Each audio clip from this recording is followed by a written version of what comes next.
Welcome everyone. आप सभी कैसे हैं? आप सभी अच्छे ही होंगे। लास्ट वीडियो में मैंने आपको हिंदी का प्रैक्टिस सेट कराया है और आज भी मैं आपको हिंदी का प्रैक्टिस सेट ही कराऊंगी। तो हम अपना फर्स्ट क्वेश्चन देखते हैं। ए के उच्चारण में की सहायता ली जाती है, रिश्तेदार हेतु सही विकल्प चुने। ए ऑप्शन है हमारा छंद और तालु, बी ऑप्शन एचियन तालु, सी ऑप्शन है कंठ तालु, डी ऑप्शन है दंत ओष्ठ। तो हमारा सही आंसर जो होगा कंठ और तालु। ए के उच्चारण में कंठ और तालु दोनों का उपयोग होता है। नेक्स्ट क्वेश्चन हम देखते हैं। वर्णमाला का कौन सा अक्षर पुल्लिंग नहीं है? ए ऑप्शन है जय आ, बी ऑप्शन है च टे, सी ऑप्शन है ई, डी ऑप्शन है ए पे। तो सही आंसर हमारा जो होगा ई। ये क्या है? स्त्रीलिंग। और जय आ है पुल्लिंग, च टे है पुल्लिंग, ए और पे क्या है? पुल्लिंग। ये क्या है? ई और ई स्त्रीलिंग। थर्ड क्वेश्चन हम देखते हैं। निम्नलिखित में से कौन सा शब्द में री की मात्रा का उपयोग होता है? ए ऑप्शन है क्रिया, बी ऑप्शन है वर्षा, सी ऑप्शन रिपु, डी ऑप्शन है वृष्टि। क्रिया में ऑप्शन ए जो है क्रिया में रे व्यंजन का उपयोग होता है। जब हम क्रिया बोलते हैं तो उसमें रे व्यंजन का उपयोग हो रहा है। दूसरा है हमारा वर्षा। वर्षा वर्षा में भी रे व्यंजन का उपयोग होता है। किसका होता है? रे व्यंजन का उपयोग। तो रिपु में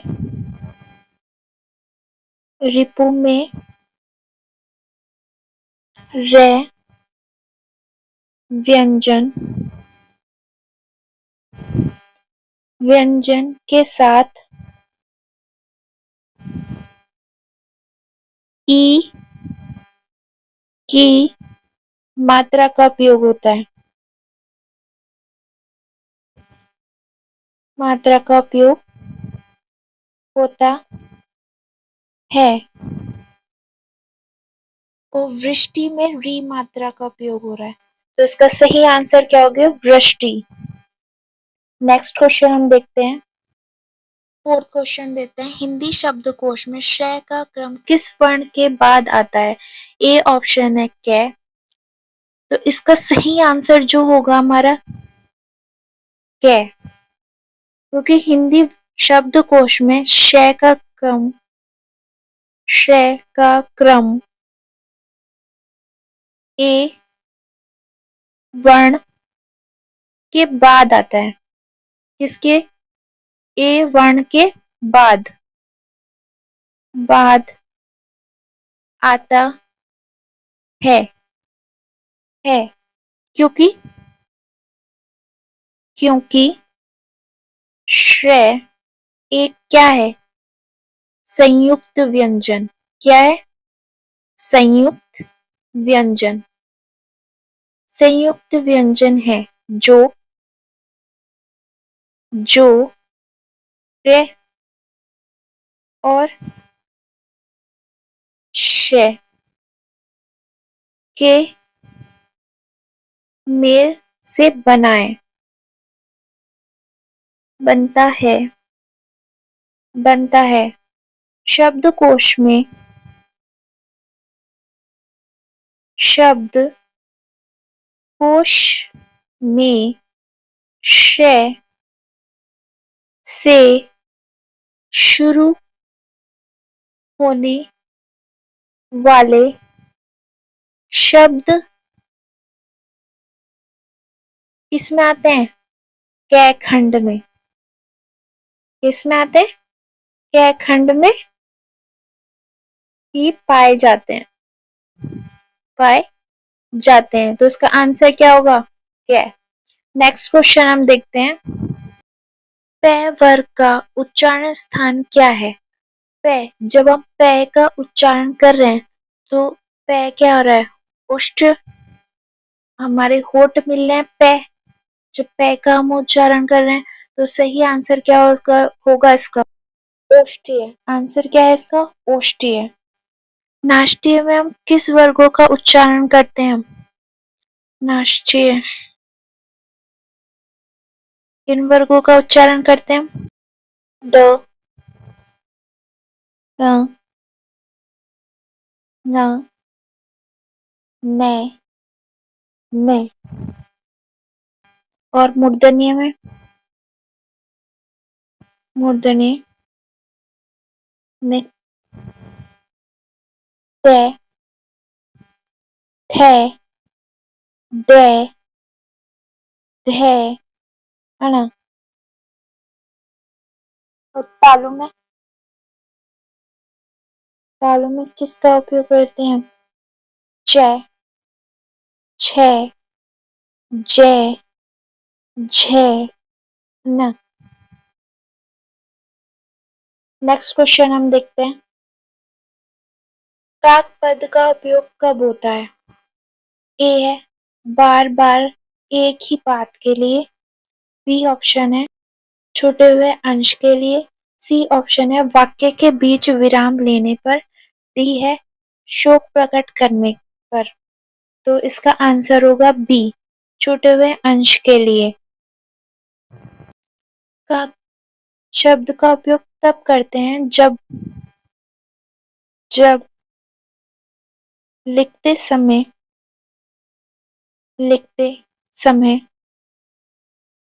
वाक्य में कोई शब्द या वाक्य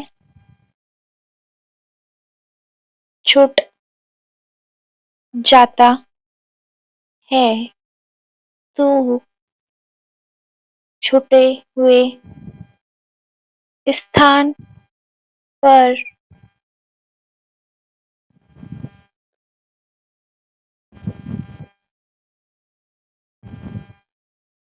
चिन्ह लगाकर ऊपर या नीचे छूटे हुए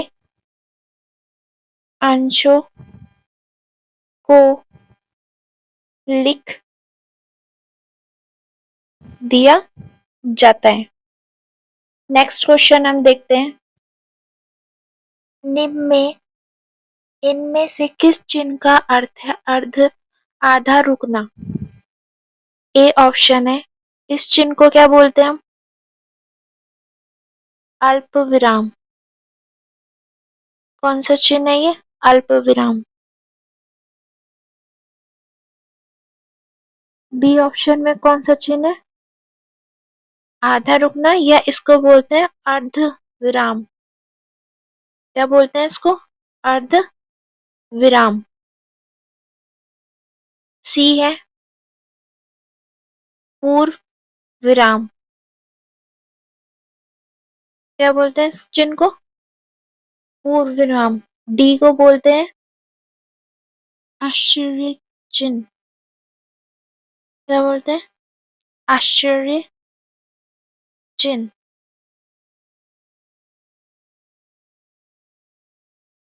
तो हमारा आधा रुकना, तो हमारा सही आंसर जो होगा बी, अर्ध विराम। क्या है? अर्ध विराम। नेक्स्ट क्वेश्चन हम देखते हैं। निम्नलिखित निम्नलिखित में कौन सा विकल्प विराम भेद और उनके चिन्हों में सम्मिलित नहीं होता है? ए ऑप्शन है, तो इन्होंने पूछा विराम भेद में सम्मिलित नहीं होता है, तो इसका आंसर क्या होगा? सी, योजक चिन्ह। योजक चिन्ह योजक चिन्हों का सही प्रतीक क्या है? सही प्रतीक सही प्रतीक है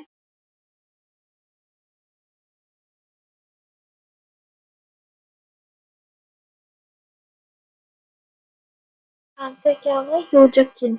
नेक्स्ट क्वेश्चन हम देखते हैं, उपविराम का उपयोग इनमें से किस वाक्य में हुआ है? तो सही आंसर क्या होगा? उपविराम का जो चिन्ह होता है वो वाला होता है, दो बिंदु होते हैं। तो इसका सही आंसर जो होगा बी, क्या होगा? बी। विश्व बिंदु 3 है, गणेश बिहारी, श्याम बिहारी, सुखदेव बिहारी। इसका आंसर क्या होगा? बी। नेक्स्ट क्वेश्चन हम देखते हैं 10। 9th क्वेश्चन में दोबारा रिपीट कर देती हूँ, उपविराम का उपयोग इनमें से किस वाक्य में हुआ है? तो उपविराम का जो चिन्ह होता है, दो बिंदु होते हैं, तो इसमें से बी ऑप्शन है हमारा। मिश्र बिंदु 3 है, गणेश बिहारी, श्याम बिहारी, सुखदेव बिहारी। 10 क्वेश्चन हम देखते हैं, मिश्र तथा संयुक्त वाक्य में विरोध का भेद प्रकट करने के लिए किस विराम चिन्हों का उपयोग किया जाता है? ए ऑप्शन है अर्धविराम, बी ऑप्शन है योजक चिन्ह, सी ऑप्शन है हमारा कोष्टक, डी है हमारा उपविराम। तो सही आंसर जो हमारा होगा अर्धविराम, अर्धविराम। मिश्र तथा संयुक्त वाक्यों को विरोध का भाव प्रकट करने के लिए जैसे परंतु, परंतु, परंतु, लेकिन, लेकिन, जैसे, अवयव, अवयव, अवयव के साथ, के साथ साथ अर्ध, अर्ध विराम, अर्धविराम का क्या करते हैं? प्रयोग, प्रयोग भी किया जाता है, किया जा सकता है, जो वाक्य में छोटा विराम दर्शाता है। क्या करता है? छोटा विराम दर्शाता है। तो नेक्स्ट क्वेश्चन हम देखते हैं, संगम, संवाद, संतुष्ट, संस्कार, संयुक्त आदि शब्द में उपसर्ग क्या है? संगम, संगम, संगम को हम लिख सकते हैं सम प्लस गम। संवाद को हम लिख सकते हैं सम प्लस वाद। संतुष्ट को हम लिख सकते हैं सम प्लस तुष्ट। संस्कार को लिख सकते हैं सम प्लस कार। संयुक्त को लिख सकते हैं सम प्लस युक्त। तो उसका उपसर्ग क्या होगा? सम। ए आंसर होगा हमारा सम। नेक्स्ट क्वेश्चन हम देखते हैं 12। निम्नलिखित में से कौन सा उपसर्ग उर्दू का नहीं है? खुशी, उन, गर, कम। तो इसमें से सही आंसर क्या होगा हमारा? उन। उन क्या है? ये हिंदी का है। उर्दू में जो होते हैं 19 उपसर्ग होते हैं, इस जिसमें खुशी, गर और कम ये क्या? उर्दू के। उन क्या है? उन क्या है? हिंदी भाषा का है। उन उपसर्ग हिंदी भाषा का है जिसका अर्थ होता है एक कम। जैसे जैसे 29, 29। तो इसका आंसर क्या होगा? उन। नेक्स्ट क्वेश्चन देखते हैं, इस शब्द में उपसर्ग नहीं है।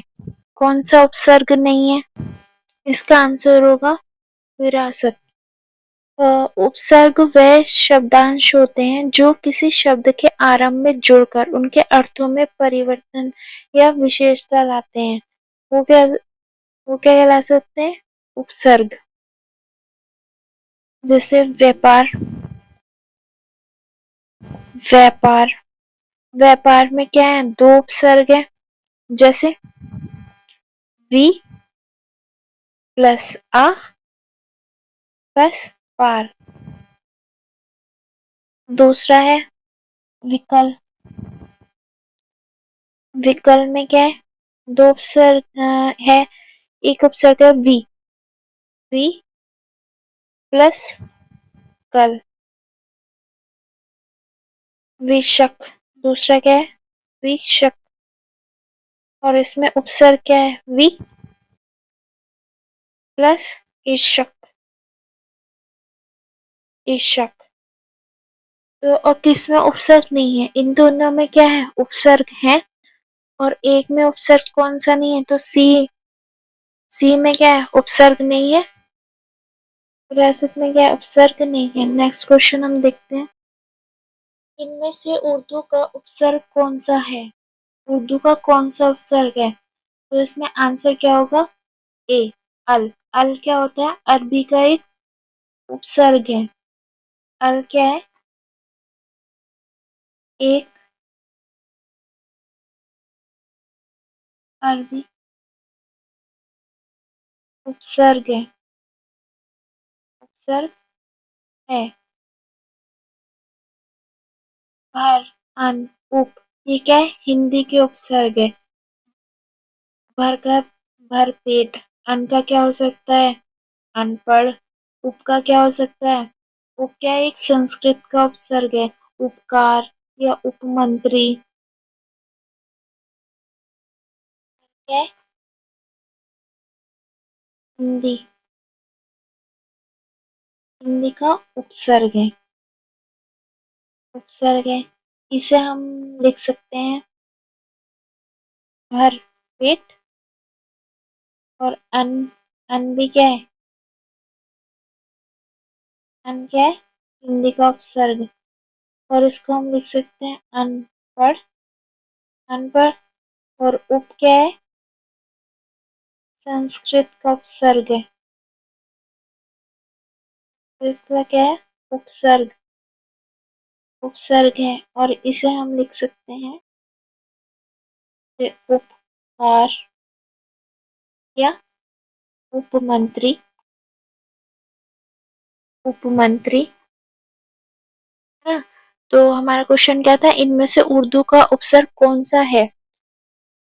कौन सा है? अल। अल क्या है? एक अरबी उपसर्ग है। और भर क्या है? हिंदी का उपसर्ग है। अन क्या है? हिंदी का उपसर्ग है जिसे हम अनपढ़ भी लिख सकते हैं। उप क्या है? एक संस्कृत का उपसर्ग है जिसे हम उपकार, उपमंत्री लिख सकते हैं। ठीक है, नेक्स्ट क्वेश्चन हम देखते हैं। क्वेश्चन है हमारा, हिंदी में विदेशी भाषाओं में आए उपसर्ग क्या कहलाते हैं? आंसर है हमारा अगत उपसर्ग। हिंदी में विदेशी भाषाएं जैसे अरबी, फारसी, उर्दू और अंग्रेजी से आए उपसर्गों को क्या कहते हैं? अगध उपसर्ग या विदेशी उपसर्ग भी कह लेते हैं इन्हें। नेक्स्ट क्वेश्चन हम देखते हैं। खिलौने शब्द का मूल शब्द है, प्रत्यय है। रिक्त स्थान हेतु सही विकल्प चुनिए। ए है खेलना प्लस ओना, खेल प्लस ओना। सी है चिल प्लस ओना। डी है चिल्लाना प्लस ओना। तो सही आंसर क्या होगा इसका? खेल प्लस ओना। खेल क्या है? मूल शब्द, मूल शब्द। और प्रत्यय क्या है? ओना, ओना। प्रत्यय वह शब्द अंश है जो किसी मूल शब्द के अंत में जोड़कर क्या करता है? एक नया शब्द बनाता है, उसे क्या कहते हैं? प्रत्यय। जैसे खेल प्लस ओना। नेक्स्ट क्वेश्चन हम देखते हैं। अल्प आयु में कौन सा प्रत्यय है? तो इसका आंसर क्या होगा? आयु। अल्प आयु में अल्प क्या है? मूल शब्द है। अल्प क्या है? मूल शब्द है। और आयु जो है वो क्या है? प्रत्यय। प्रत्यय से मिलकर क्या बनता है? अल्पायु। आंसर क्या होगा इसका? आयु। नेक्स्ट क्वेश्चन हम देखते हैं। निम्न में से इनमें से पांडित्यों में प्रयुक्त प्रत्यय कौन सा है? तो इसका आंसर होगा ये। ये क्या है?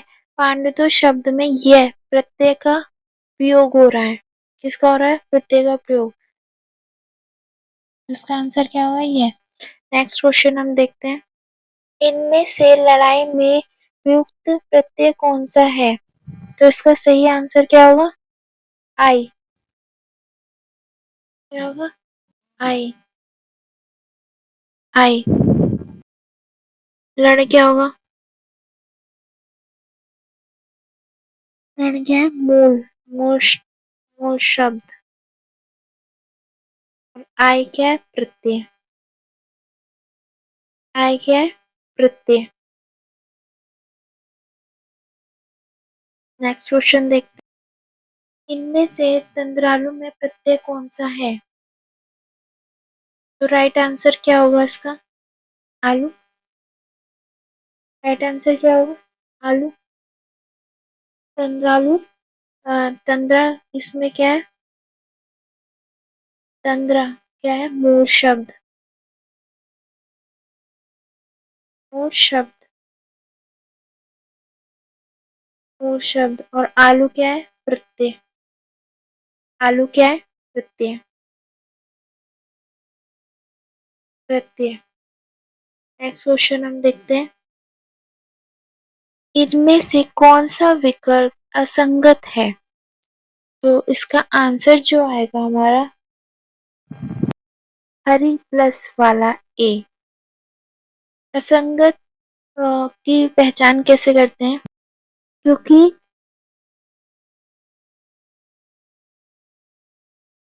हरी शब्द में ई की मात्राएं होती है। होती है। होती है। जबकि जबकि हरी वाली शब्द में हरी वाली शब्द में बड़ी ई की मात्रा का प्रयोग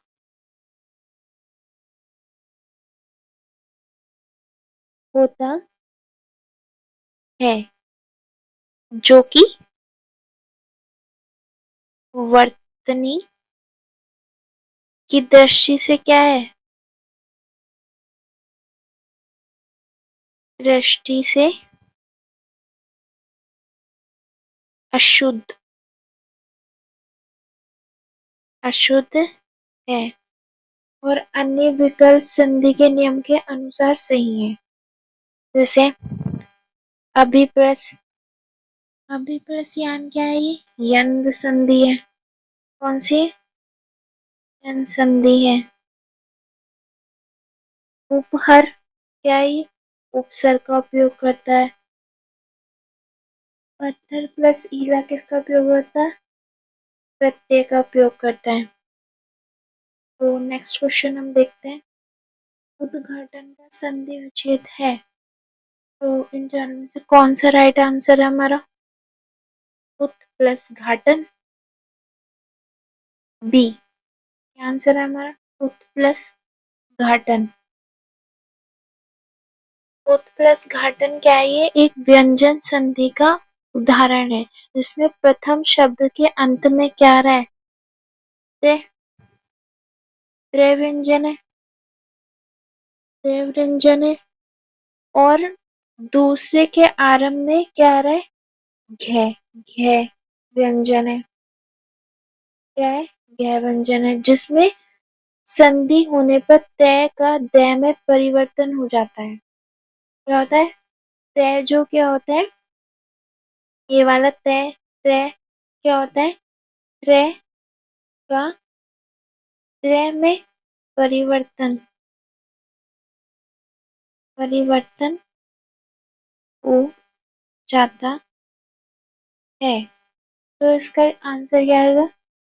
प्लस घटन। नेक्स्ट क्वेश्चन हम देखते हैं।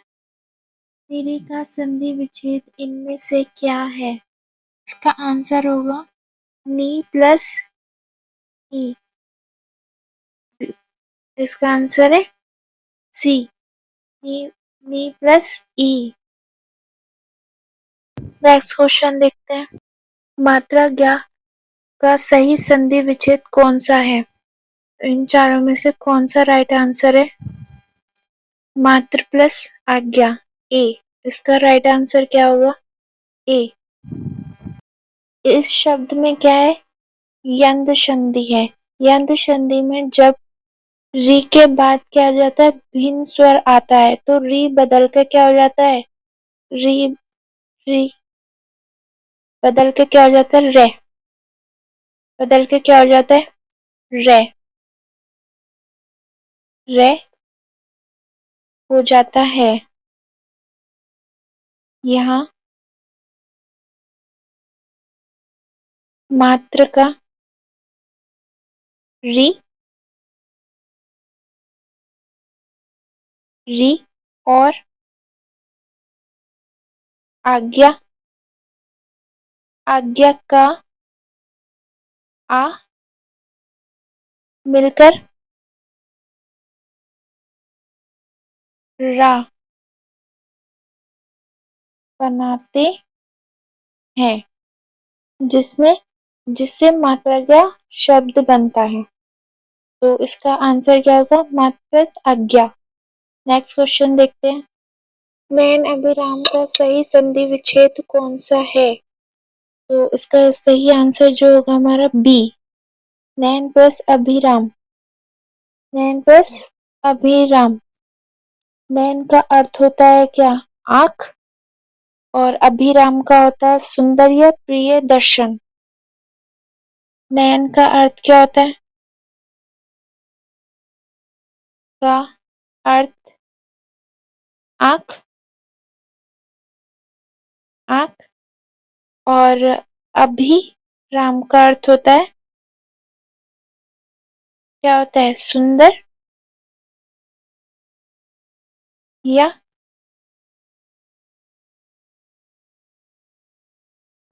प्रिय दर्शन। तो इसका मतलब क्या होता है? नयन अभी राम का अर्थ क्या होता है? नैनों को सुंदर लगने वाला। क्या है? सुंदर लगने वाला। क्योंकि नैन का अर्थ होता है आंख, अभिराम का होता है सुंदर या प्रिय दर्शन, और नैन अभिराम का होता है नैनों को सुंदर लगने वाला। नेक्स्ट क्वेश्चन हम देखते हैं। सद्भावना शब्द में समास है। सद्भावना शब्द में समास क्या होगा? क्रम। इसका आंसर जो होगा क्रमधारय। सद्भावना शब्द का समाज विग्रह होता है। समाज विग्रह। समाज विग्रह क्या होता है? सत का क्या होता है? सच्ची, सच्ची होता है जो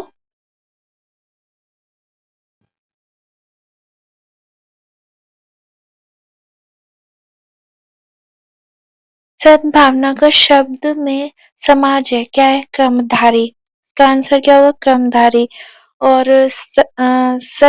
सद्भावना का सामाजिक विग्रह क्या होता है? सत क्या होता है? सच्ची, सच्ची जो भावना होती है, भावना होती है। सत जो है एक विशेषण है। पहला शब्द जो है सत, ये क्या है? सत क्या है? एक विशेषण है। और दूसरा जो है भावना, भावना क्या है? विशेष्य, विशेष्य है। पहला पद विशेषण और दूसरा शब्द क्या है? विशेष्य। तो ये क्या हुआ? क्रमधारी समाज। तो इसका आंसर क्या हुआ? क्रमधारी है। तो नेक्स्ट क्वेश्चन हम देखते हैं। कर्णफिटक किस समाज भेद का उदाहरण है? इनमें से कौन सा आंसर सही है? तो इसका आंसर होगा ए, बहुरी। बहुरी कर्णफिटा एक बहुरी समाज का उदाहरण है जिसका अर्थ होता है कानों से फटा हुआ, लेकिन ये एक विशेष समुदायों को ग्रीट करता है। इसके कान फटा हुआ, जिनके कान फटे होते हैं, बहुरी समाज में दोनों पद मिलकर किसी तीसरे पद या एक विशेष अर्थ का क्या कराते हैं? बोध कराते हैं। कनफटा, कनफटा का अर्थ होता है कान से फटा हुआ और उसका सही आंसर है बहुरी। नेक्स्ट क्वेश्चन हम देखते हैं। तुलसीकृत शब्द का समाज विग्रह करने पर कारक कर्ण और कारक की कौन सी विभक्ति मिलती है? इनमें से कौन सा राइट आंसर है? द्वारा, बी है का, सी है में, डी है पर। तो इसमें से सही आंसर क्या होगा हमारा? तो इसका आंसर क्या होगा? द्वारा। तुलसीकृत शब्द का समाज विग्रह करने पर तुलसी द्वारा रचित या तुलसी द्वारा किया गया अर्थ मिलता है। क्या मिलता है? तुलसी द्वारा रचित या तुलसी द्वारा किया गया। तो ये दोनों अर्थ क्या मिलते हैं, जिनमें द्वारा शब्द का उपयोग होता है, जो कर्ण कारक की क्या होती है? विभक्ति मिलती है। कर्ण कारक का चिन्ह, कर्ण कारक का जो चिन्ह होता है, कर्ण कारक का चिन्ह क्या होता है? से या द्वारा, से या द्वारा होती है, होती है, जिसका अर्थ होता है जिन साधनों से क्रिया की जाती है। नेक्स्ट क्वेश्चन देखते हैं। मातहर्ता में कौन सा समाज है? मातहर्ता में कौन सा समाज है? इन चारों में से कौन सा आंसर है? आंसर है डी, तत्पुरुष समाज। कौन सा आंसर है? तत्पुरुष समाज। मातहर्ता का अर्थ होता है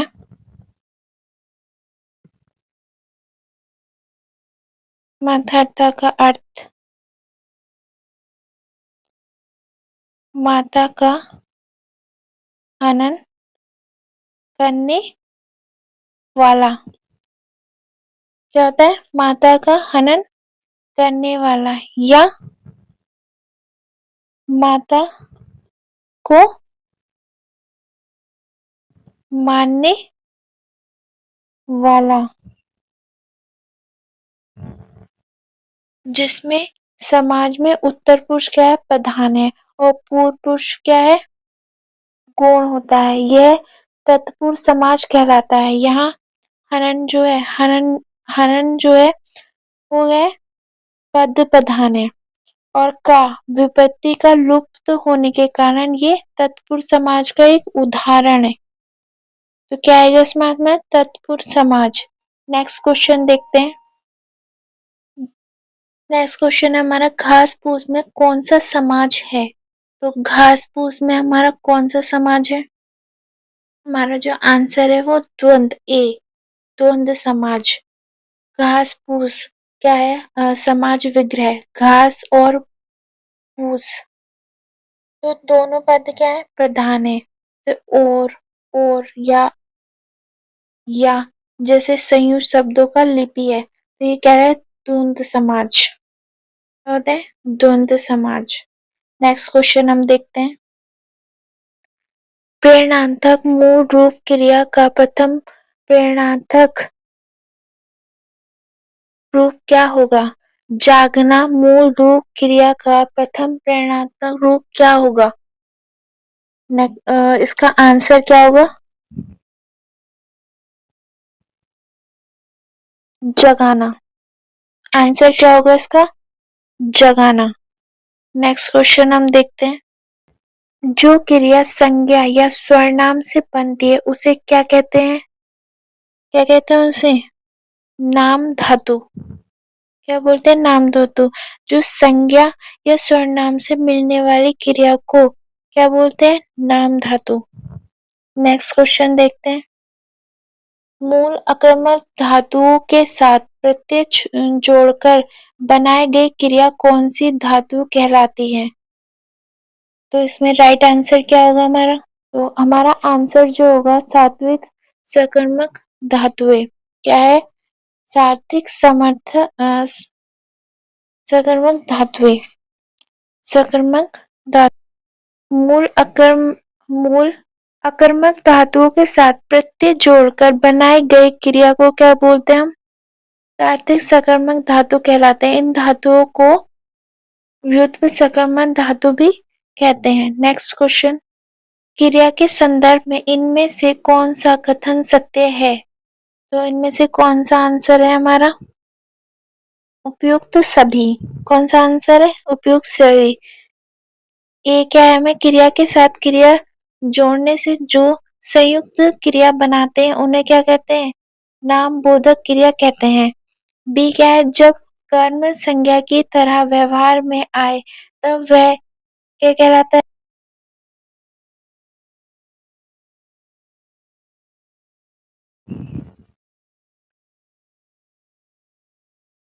प्रवृत्त होता है तब पहली क्रिया पूर्णकालिक कहलाती है। तो इनमें से क्या है? सभी क्या है?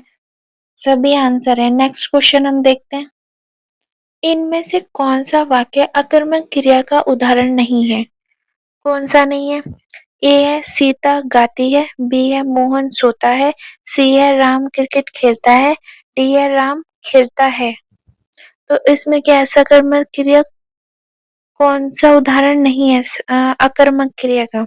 कौन सा उदाहरण अकर्मक क्रिया का उदाहरण नहीं है? कौन सा नहीं है? राम क्रिकेट खेलता है। सी। इसका आंसर क्या होगा? राम क्रिकेट खेलता है। नेक्स्ट क्वेश्चन देखते हैं। बेताल पचीसी किस विशेषण का उदाहरण है? इन चारों में से कौन सा राइट आंसर है हमारा? समुदाय वाचक। कौन सा है? समुदाय वाचक। बेताल पचीसी में पचीसी शब्द एक संख्या है जो समूह का क्या कराती है? बोध कराती है। पचीसी पचीसी क्या है? इसमें संख्या है। एक क्या है? संख्या है जो शब्दों का क्या करा दे? समूह का क्या करा रही है? बोध करा रही है। तो क्या है? ये समुदाय वाचक। इसका आंसर क्या होगा? समुदाय वाचक। नेक्स्ट क्वेश्चन हम देखते हैं। नेक्स्ट क्वेश्चन है मोहन तुमसे चौगुन काम करता है। इस वाक्य में विशेषता पहचानिए। इस वाक्य में जो चौगुन है वो क्या है? आवर्तवाचक का क्या है? उदाहरण है। क्योंकि यह बताता है कि काम कितनी बार किया जाता है। 4 गुना। चौगुन का मतलब होता है 4 गुना। इस क्रिया में आवर्त की मात्रा को दर्शा रहा है। तो इसका आंसर क्या होगा? आवर्तवाचक। चौगुन क्या होता है? चौगुना। चौगुना का मतलब होता है 4 गुना। 4 गुना। जिससे क्या है? काम कितनी बार किया है? 4 गुना काम किया है उसने। आवर्त की मात्रा को क्या है? आवर्त और मात्रा को क्या है? वो दर्शा रहा है। क्रिया की आवर्त की मात्रा को क्या है? दर्शा रहा है। तो क्या है? आवर्तवाचक। नेक्स्ट क्वेश्चन देखते हैं। आटे में थोड़ा नमक डाले वाक्य में युक्त व्याकरण पहचानिए। तो इसमें आंसर क्या है? आटे में थोड़ा नमक डालिए। थोड़ा तो उसमें क्या है? थोड़ा। थोड़ा शब्द एक अनिश्चित मात्रा को क्या है? दर्शा रहा है। अनिश्चित मात्रा। उसने ये तो नहीं कहा ना 1 चम्मच 2 चम्मच। वो क्या होगी? एक निश्चित मात्रा होगी कि 1 चम्मच डालना है 2 चम्मच डालना है। तो वो एक निश्चित मात्रा होगी। इसमें क्या है? थोड़ा नमक। उसकी कोई मात्रा नहीं है, तो वो क्या है? अनिश्चित मात्रा। तो इसमें आंसर क्या होगा हमारा? अनिश्चित मात्रवाचक। नेक्स्ट क्वेश्चन हम देखते हैं। भारत की सबसे चौड़ी नदी ब्रह्मपुत्र तथा सबसे लंबी नदी गंगा। वाक्य में प्रयुक्त शब्द सबसे क्या है? तो इसका राइट आंसर क्या आएगा? प्रविशेषण। प्रविशेषण वह शब्द होता है जो विशेषणों की विशेषता बताता है। इस वाक्य में क्या चौड़ा और लंबा क्या है? विशेषण है। क्या है? विशेषण। लंबा अ, लंबा और चौड़ा। लंबा और चौड़ा क्या है? विशेषण है। तो इन विशेषण की विशेषता बता रहा है। तो क्या आंसर आएगा इसका? प्रविशेषण। नेक्स्ट क्वेश्चन हम देखते हैं। राम बहुत बहादुर है। इस वाक्य में कौन सा शब्द विशेष है? बहादुर कौन है? विशेष्य बताना है ना, तो उसमें बहादुर कौन है? राम। तो आंसर क्या होगा इसका? बी। आंसर क्या होगा? बी।